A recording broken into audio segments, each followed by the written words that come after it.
ప్రతాప్ గారు సార్ అంటే ఎట్లా అండి మీరు మీరు ఏ విధంగా అండి పెద్దిరెడ్డి రామచంద్రారెడ్డి గారికి? నేను కుప్పం అండి, పొంగునూరు గారు. First of all Kuppam. Okay, okay. ఎలా ఏం జరిగిందండి? అదేండి, కుప్పంలో కూడా ఇలాగే జరిగింది. యాక్చువల్లీ 2019 వరకు మాకు చంద్రబాబు నాయుడు గారు సీఎంగా ఉన్నారు కదా, ఓకే. అంతవరకు ఏ విధమైన నాన్ సెన్స్ కానీ కుప్పంలో ఉండేది కాదండి. చాలా కూల్ గా ప్లెజెంట్ గా ఉండే ఊరు కుప్పం అనేది. ఓకే. సో వీళ్ళు ఒకసారిగా వైఎస్ఆర్ గవర్నమెంట్ వచ్చిన తర్వాత పెద్దిరెడ్డి రామచంద్రారెడ్డి గారు కాన్సన్ట్రేట్ చేశారు కుప్పం మీద. Hello, okay.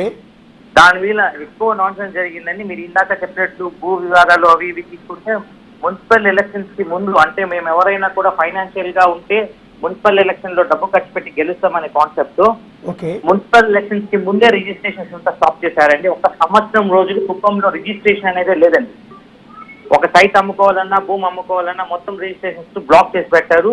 సో అడగడానికి పోయినా లేదు, అది వైసీపీ వాళ్ళైనా టీడీపీ అయినా అమ్మడానికి లేదు, కొనడానికి లేదు, ఆ విధంగా బ్లాక్ చేసి పెట్టేశారు రిజిస్ట్రేషన్స్ కూడా. ఇంకా అదే విధంగా మున్సిపల్ ఎలక్షన్ అప్పుడు తీసుకుంటే మున్సిపల్ ఎలక్షన్ రోజు నేను 4th వార్డు ఇన్ఛార్జ్ నండి.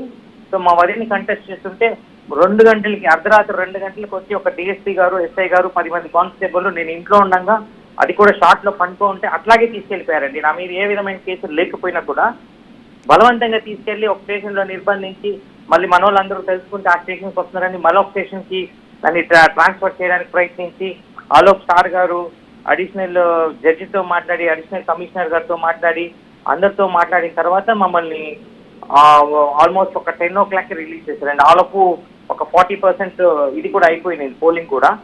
ఆ తర్వాత రిలీజ్ చేశారండి. అదేవిధంగా మా ఓటర్స్ అందరినీ భయపెట్టేసి ప్రతాప్ పరిస్థితి ఇట్లాగున్నది, సో మీరు బయటకు వస్తే ఇంకా పరిస్థితులు ఘోరంగా ఉంటాయి, మీరు మాకే ఓటు వేయాలి, ఖచ్చితంగా మేము వెబ్ కాస్టింగ్ పెట్టాము, మాకు మీరు ఎవరికి ఓటు వేస్తున్నారో తెలిసింది, ఆ విధంగా బెదిరించి ఓటు వేయించుకున్నారండి. ఆ రోజుల్లో కంప్లీట్లీ మా బూత్ ని ఒక 200 ఇంకా 300 మంది వాళ్ళు వచ్చి క్యాప్చర్ చేసుకుని వాళ్ళ దీంతో వాళ్ళ కంట్రోల్లో పెట్టుకుని పొంగునూరు నుండి వచ్చి వాళ్ళ కంట్రోల్లో పెట్టుకుని ఎలక్షన్ నడిపించారండి మా 4th వార్డులో.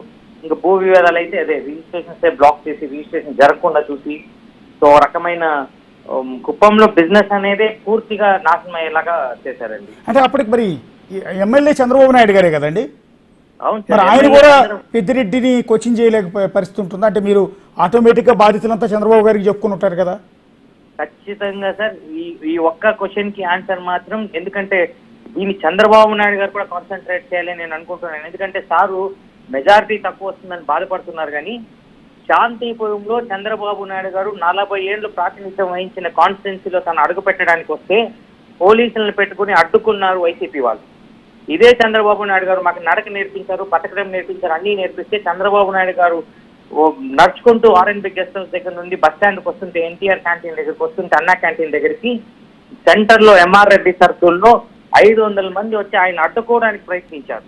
అంటే ప్రతి ట్రిప్ లో కూడా చంద్రబాబు నాయుడు గారు వస్తున్న ప్రతి ట్రిప్ లో కూడా ఒక రకమైన ఇది క్రియేట్ చేసి, మాలో భయాలందరినీ క్రియేట్ చేసి, ఎప్పుడైతే చంద్రబాబు నాయుడు గారు బయలుదేరతారో మళ్ళీ వాపస్ బయలుదేరతారో అదే రోజు మేము అందరం కూడా ఇందాక విశ్వనాథ్ నాయుడు గారు చెప్పినట్లు ద సేమ్ డే కుప్పం నుండి ప్రతి ఒక్క కార్యకర్త లీడర్ ఊరు ఆ రోజే వెళ్ళిపోతారు. మళ్ళీ వాళ్ళు రావడం 15-20 days తర్వాత కేసు ఉందా లేదా చూసుకొని, కేసు ఉంటే బెయిల్ తీసుకొని ఆ తర్వాతకే కుప్పం వచ్చే పరిస్థితి ఉండేది. కానీ లేకుంటే మేము ఇంటికి రాము, మా పిల్లల్ని చూడము, మా తల్లిదండ్రులు చూడము, ఎవరికైనా హెల్త్ బాగాలేకపోతే కూడా ఫోన్లో వేరే వాళ్ళ దగ్గర కనుక్కోవడమే తప్పిస్తే మా ఫోన్ ట్రాప్ చేస్తారనే భయంతో బతికాం మనం యాక్చువల్లీ ఈ 3 years 4 years లో. ఒకవేళ ఇప్పుడు గవర్నమెంట్ మారకుండా ఉండే పరిస్థితి ఏంటండి మీది? ఖచ్చితంగా మేమందరం కూడా మైగ్రేట్ అయ్యేవాళ్ళమండి. ఇందాక విశ్వనాథ్ నాయుడు గారు చెప్పినట్టు ద సేమ్ థింగ్, మేము మా ఫ్యామిలీస్ బాగుండాలా, బ్రతకాలనుకుంటే ఖచ్చితంగా మేము కుప్పంని మర్చిపోయే వాళ్ళం, మైగ్రేట్ అయ్యేవాళ్ళమండి. అది ద ఓన్లీ థింగ్. మాకున్న ఒకే ఒక దారి కుప్పం వదిలేయడం తప్పిస్తే వేరే దారే లేదండి. చంద్రబాబు నాయుడు గారు గెలకపోయినా, అధికారం రాకపోయినా ఖచ్చితంగా మేమందరం ఈ లోపే కుప్పం వదిలేసి వెళ్ళిపోయామండి. థ్యాంక్ యూ అండి, థ్యాంక్ యూ ప్రతాప్ గారు. అది ఆయన ఆవేదన. ఒకవేళ